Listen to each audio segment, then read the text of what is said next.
Okay, thank you. So we're on to agenda item 8, which is the pension fund administration update. Who's going to be taking that one? Good evening, Chair. It's Jenny can't be with us tonight, so I work within the team at Ealing, and she's asked me to update you on the performance of the LPPA. So I think she's, over the last few meetings, she's obviously explained that since they've moved over their database to another software provider, they've been experiencing a few issues, but the LPPA and Ealing have been working tirelessly to rectify some of those, and we are in this last quarter, you can see in the report that they are now beginning, they have met their 95% target. So it's not there's still things to be done, but everything is now beginning to move in the right direction. As I say, they've put in improvement plans. We've got escalations routes if there are any individual cases that need to be addressed. So as I say, overall, they have now there's an improvement being seen, and July figures, which obviously aren't in there is a slight improvement from the overall figure that's been quoted in the report. Okay. Thank you. Any questions? No, it looks like, Chair, it's going in the right direction. Much better news. Councillor Rice. I was just wondering, because it talks about Serco, just wondering how well briefed staff are in terms of the changes that will be affecting them, because this is very much part of what the report is about, is looking at how we're responding to their customers, and that they are really quite like the customer base now. Serco, did you say? Yes, yes. What, the new admitted body? Yes, yeah, just thinking in terms of their staff and how well they're briefed on. Well, they are existing. The staff have been in the local government scheme previously under the old agreement. So it's just moving over the existing staff. So they would have been advised previously about the local government scheme and the benefits and things like that. This is just the legal have actually asked us to Jenny to raise this in the report, just for you to note, because it happened a while ago, but unfortunately it wasn't put on the agenda for panel to be, just to note that they had become an admitted body. Okay. Well, there was, so we know our question. Yeah. There were two. We've noted performance of the LPPA and we've noted Serco. Okay, we're at this point. So thank you very much, Jackie. Thank you. Okay. All right. Thank you. Okay. And then we will I think, hand over to Bridget for the pension fund performance update. Yeah, hello. This is just a bog standard update this month. No decisions to be taken. Obviously, you have received the presentation from Loughborough, and we would be updating further post Thursday. The strategic asset allocation review is still in progress, and we hope to be able to bring that to you in the November meeting. We are planning to have another member day where we would just maybe touch base on some of the proposals around the strategic asset allocation in particular. We'll also be touching on some training and then maybe some beliefs being reinforced around, particularly around active passive and where we sit in the split between our active and passive exposure. There has been a consultation out from central government around from DLUC around pooling, for which we are working up a response. It's basically trying to get more pooling quicker.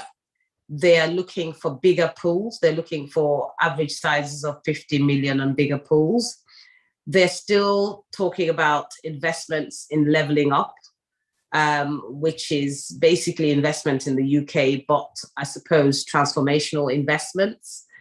They have now made some specification around 10% in private equity. So they would like to see LGPS investing 10% in private equity.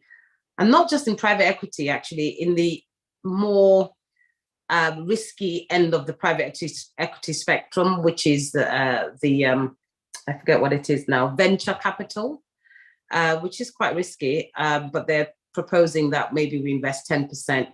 They're looking to see pools doing more collaboration. So there's a whole host of points that they raise. Another point they've raised is that they'd like to see all of our listed securities in the pool by March 2025. I think the response from everyone is that that is too quick.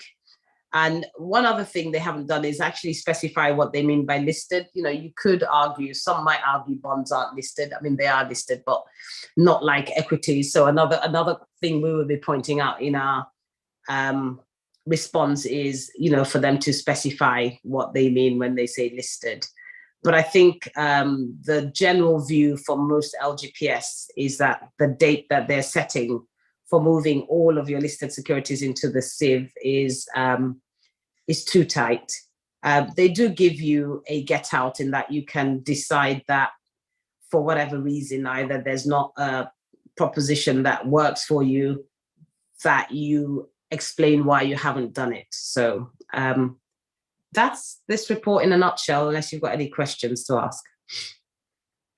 Well, any questions, Councillor Gallant? Thank you very much, Chair. Look, just go to how much control the central government got over the portion of investments? I mean, can they demand that 10% invest in the equity and particularly in areas? They shouldn't really. I mean, at the end of the day, I think it will not be a directive. I think it will be a recommendation, because at the end of the day, we still have the liabilities. And if we have the liabilities, then we have to be able to make decision on the assets. Otherwise, then, you know, you'd have to really move the assets and liabilities. If you're going to totally control what we do with the assets, then, you know, how can we be responsible for the liabilities if you're telling us what to do? And can I say, Chair, through you, and Bridget knows about this, there is one Conservative councillor who won't have anything to do with pooling. And they've still not done anything about that, so. They'd have, that's yeah. right, isn't it? I think they are being convinced now. They've been trying to convince them for years. It's just that we, as Bridget said, we've got the liability. Yes, absolutely. Yeah, So that's like telling us to do risky things. Yes. My God. Yeah. And so our committee, is there post? I know you said the report says that the course taking place in a couple of weeks. Is there kind of an engagement strategy, be it kind of a group of LGPS or CIVs, kind of to engage government ministers on the specific cities? Yes. Of the report. Are you saying an engagement as regards responding? Or post-response, so you're going to submit the consultation response 5 seconds. What Yes. are you and others? Oh yes, we're definitely engaging. I chair the meeting of managers across London, where we meet every couple of months. So we're meeting next Friday. So we are all engaging on the response that we're going to put forward. The LCIV also attend that meeting. So we would be collaborating with them and seeing where their response aligns with ours, you know, taking their views where it aligns with ours. Obviously, they will have a different perspective from us. Naturally, they want all the money. Thank you. Rice. Thank you, Chair. Because I'm just interested in the green finance strategy. And I suppose there's been some kind of mixed reception for that when more was said earlier in the spring. And so I'm just looking forward to the autumn statement and just really wondering if that's the kind of place where we might expect to learn a little bit more about that and see what the expectations are from us as local authorities. Yeah, sure. I mean, I've not seen anything on this green strategy yet, but I guess it'll provide more information. As a fund, we've got our net zero target, and we're going to be nudged more and more into a sort of greener strategy. But as a fund, regardless of what we do, the market itself has to be doing its own bit to ensure that we as well meet our target of net zero. Yes, I'm just wondering really just if it makes things easier, because if the government is very much behind it, does it create a situation where anyone who we might potentially invest in, they're really pushed to work in an ethical, in an environmentally friendly manner in order to, in order to make themselves actually viable to invest in the first place, if the government is really pushing everything in that direction? That's something I'm just interested to see. Are we going to get to the stage where it's actually become so much easier for us in order to work in an ethical and environmentally friendly manner? I mean, I tell you what will make life easier for us, especially on the private markets investment. So they're looking for transformational investments, which, a lot of those might be in greener energy, renewables.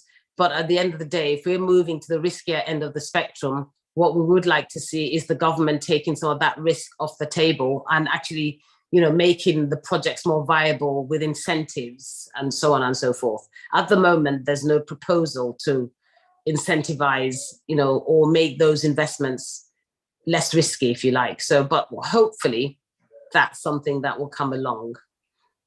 Look forward to the sort of statement then and seeing what comes along. Thank you. Thank you. That's Martin. Oh, I just got a query, which is on item 12, when they're involved in the responsible investment. On 12.2, it says another report within this agenda outlines the fund's activities in the area in more detail. Apologies, that's a rogue paragraph that's come from a previous report. So we're going to get an update, more detail. Yeah, you will at the next report. That's literally, I think what it is the reports from the same quarter last year gets, we start that report and then sometimes some paragraphs get left behind. So there will be a report updating on that. I think another thing we have to do is commission another review of the fund to see where we are as regards the fund's carbon footprint. Great. Are there any further questions? There seems, I think there are about 8 recommendations for noting, and we received the presentation earlier, so I think we can assume that they're all taken there. Yeah. Yes. In that case, I think we're done with the agenda. Our next meeting is on 14th of September. Good evening. Oh, thank you. Thank you. Thank you. Thank you. Thank you very much. Bye-bye. Thank Good you night. for attending. Thanks, everybody.